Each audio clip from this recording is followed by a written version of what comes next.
Assalamualaikum warahmatullahi wabarakatuh. Perkenalkan, kami dari kelompok 2 ingin memaparkan materi kami dengan mata kuliah Manajemen Pemasaran dengan judul Model Perilaku Konsumen.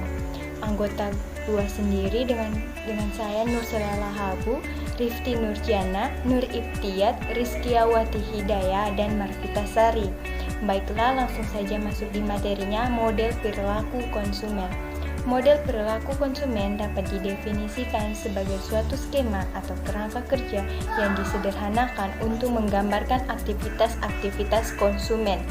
Selain itu, perilaku pembeli konsumen mengacu pada perilaku membeli dari konsumen akhir hingga individu dan rumah tangga yang membeli barang dan jasa untuk konsumsi sendiri.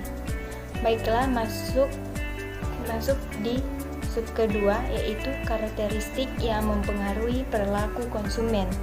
Karakteristik yang mempengaruhi perilaku konsumen terbagi menjadi 4. Yang pertama, karena faktor budaya, yang kedua faktor sosial, yang ketiga faktor pribadi, dan yang keempat faktor psikologi. Yang pertama, faktor budaya.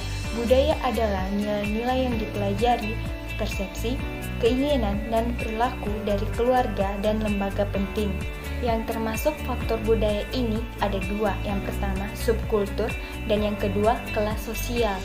Subkultur yaitu sekelompok orang dalam suatu budaya dengan sistem nilai bersama berdasarkan pengalaman dan situasi hidup yang sama. Yang kedua, kelas sosial adalah divisi masyarakat yang relatif permanen dan teratur yang anggotanya memiliki nilai, minat, dan perilaku. Kelas sosial ini diukur kombinasi pekerjaan, pendapatan, pendidikan, dan kekayaan. Selanjutnya akan dibacakan teman saya, Rifti Nurjana. Bismillah. Baiklah, di sini saya akan melanjutkan penjelasan dari teman saya, Nursela Lahabu. Karakteristik yang mempengaruhi perilaku konsumen terbagi 4: budaya, sosial, personal, dan psikologis. Sosial terbagi menjadi 3: keanggotaan kelompok, aspirasi kelompok, dan referensi kelompok.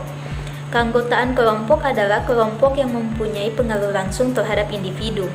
Aspirasi kelompok yaitu grup yang ingin dimiliki oleh individu. Referensi kelompok yaitu yang di dalamnya terdapat perbandingan atau acuan dalam membentuk sikap dan perilaku. Kelompok dan sosial media. 1. Dampak dari WOM dan pemasaran buzz. WOM sering kita kenal dengan istilah mulut ke mulut. Dampaknya yaitu pemimpin opini adalah seseorang yang mempunyai pengaruh sosial terhadap orang lain.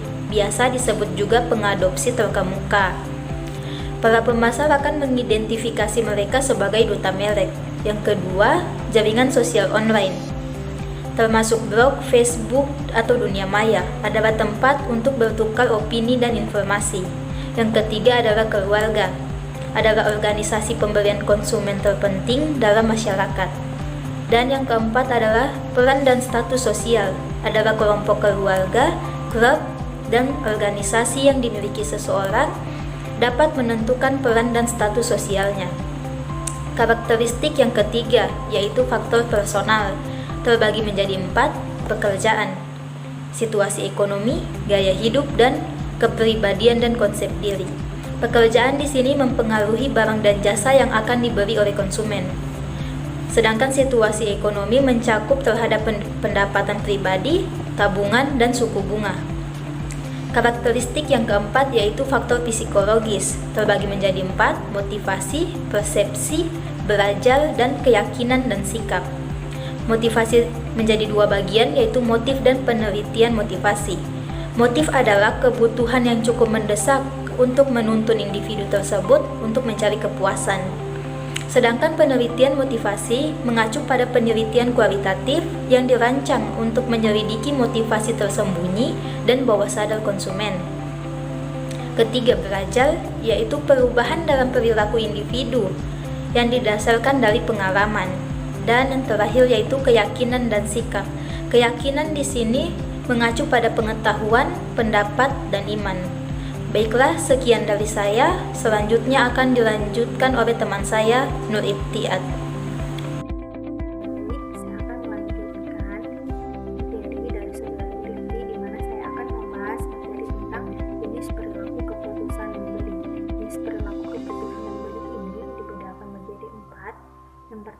complex buying behavior atau yang dapat diartikan sebagai perilaku pembelian yang kompleks. Seorang pelanggan akan memiliki complex buying behavior bila involvement tinggi dan perbedaan antara brand sangat jelas. Produk-produk yang terlibat biasanya akan mahal, mewah, tidak sering dibeli, memiliki risiko dan akan mempengaruhi citra diri. Karena sifat pembelian ini, pelanggan-pelanggan akan berpikir panjang dan mencari banyak informasi sebelum pembelian.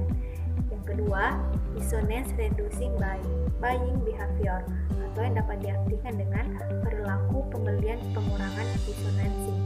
Bila mengalami jenis ini, produk yang terlibat memiliki involvement yang tinggi tetapi hanya ada sedikit perbedaan antara brand.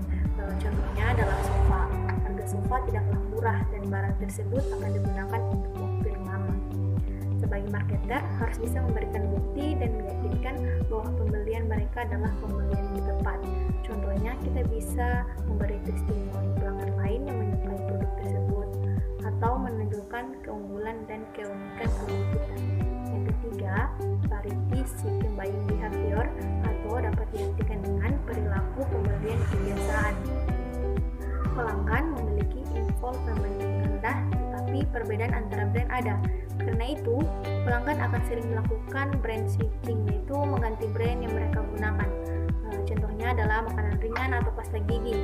Karena tingkat involvement-nya tidak tinggi, maka mereka akan memilih brand dengan cepat dan nilainya saat dan setelah pemakaian. Pembelian berikut mungkin dilakukan dengan brand lain, bukan karena ketidakpuasan, tetapi mungkin karena bosan akan ingin mencoba variasi yang baru. Yang keempat ini habitual buying behavior atau dapat diartikan dengan perilaku pembelian mencari keragaman. Pelanggan-pelanggan yang memiliki habitual buying behavior tidak melihat bahwa ada perbedaan antara brand dan involvement pembelian tersebut rendah. Contohnya adalah pembelian garam.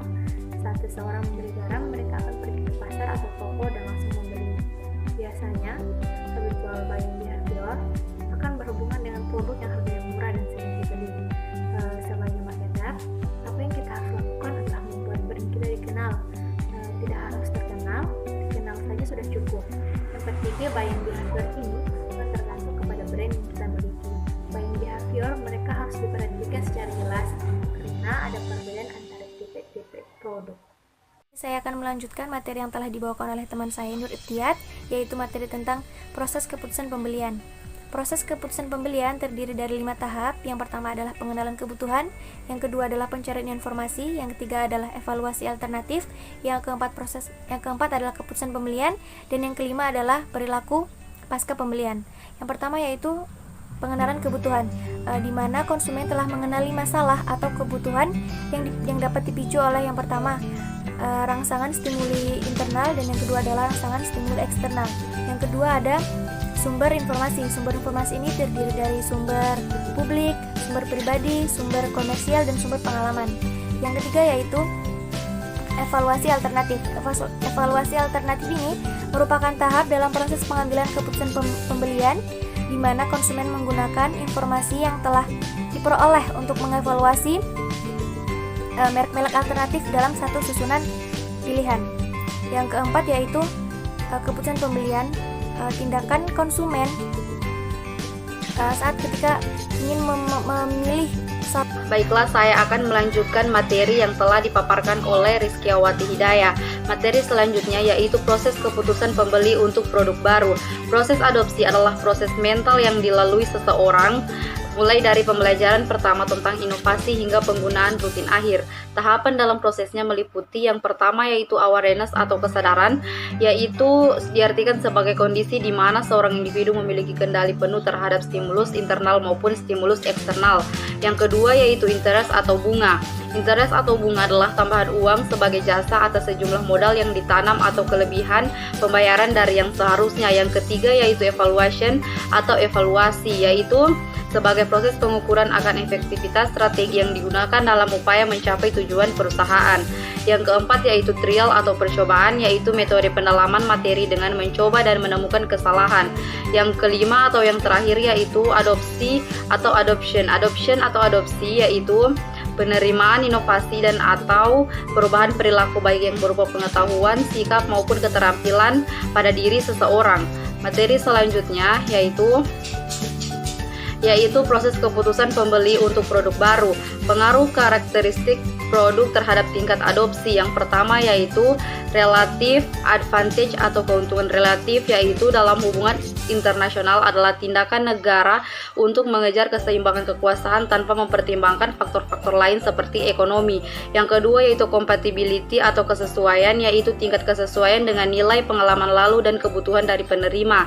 Yang ketiga yaitu complexity atau kompleksitas, yaitu suatu indikator interhubungan dalam suatu proyek, program atau portofolio yang mempengaruhi cara bagaimana hubungan ini akan dikelola dan keahlian yang dibutuhkan untuk mengelolanya. Yang keempat yaitu divisibility atau perpecahan, dan yang terakhir atau yang kelima yaitu communicability atau penularan. Baiklah, itulah pemaparan dari materi kelompok kami. Assalamualaikum warahmatullahi wabarakatuh.